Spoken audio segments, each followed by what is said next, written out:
you probably know that classic scene from the 1960s television show Get Smart, where Maxwell Smart demands of the chief that he bring down the cone of silence when something incredibly sensitive and secret should be discussed.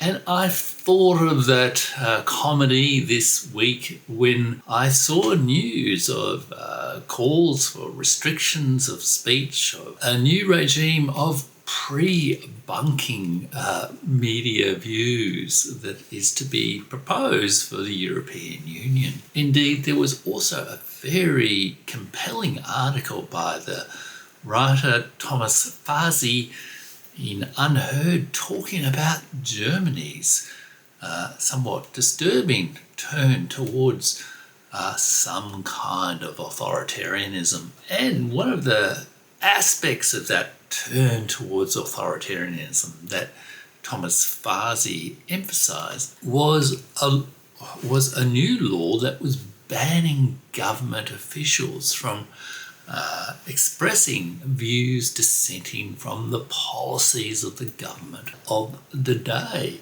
And Thomas Fazi tweeted that he had not seen anything as Orwellian, as dystopian about this in his life and career as a journalist.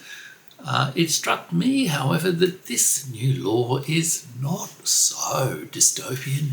It has been part of my reality, having been a government official for 33 years and knowing deeply that there are severe restrictions on the freedom of speech of civil servants or public servants as they're known in Australia. Now, the reasons for this are expressed as a way to guarantee the apolitical nature of the public service.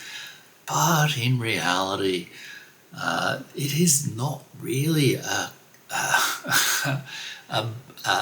barrier to the public service becoming more political. It, in fact, is really an inducement for the public service to become more politicised, because those people whose views are in accord with the government policies of the day are given pretty much free rein to speak their minds, and those who question or dissent are sanctioned or shunned. In my Substack article this week, this is what I talk about. I talk about the European Union bringing down a cone of silence on its bureaucracy and even perhaps its citizens. I doubt it will work, but what I was reflecting on is that this is a great loss to our republics, our democracies, the quality of our government. We exclude from the public conversation people like me, or like I used to be before I became a writer and content creator back in the days when I was a public servant. I would be wrong on many issues, but I had a capacity to see things that others were not in a position to see. And I think it's a way in which our sort of public life is really diminished, that we have these severe speech codes on public servants. I think they serve the political communication needs of governments. They do not serve the democratic needs of the citizenry of the nations. Now, of course, one doesn't want open slaver, but surely there is a way of finding a better route.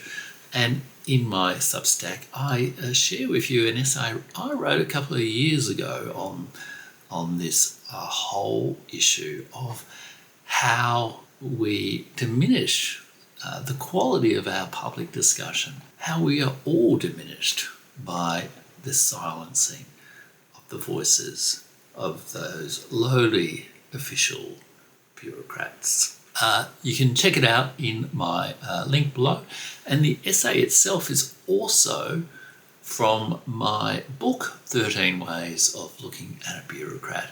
And I've also got a link to that book as well, where you can read the full essay, as well as the other writing on governing that I wrote over, I don't know, maybe 20 years or so while I was a government official, and which I published after leaving office. I think it will give you an exceptional and quite different insight into what power really is, how governments really work, and let you see at least 13 ways of looking at a bureaucrat. See you soon.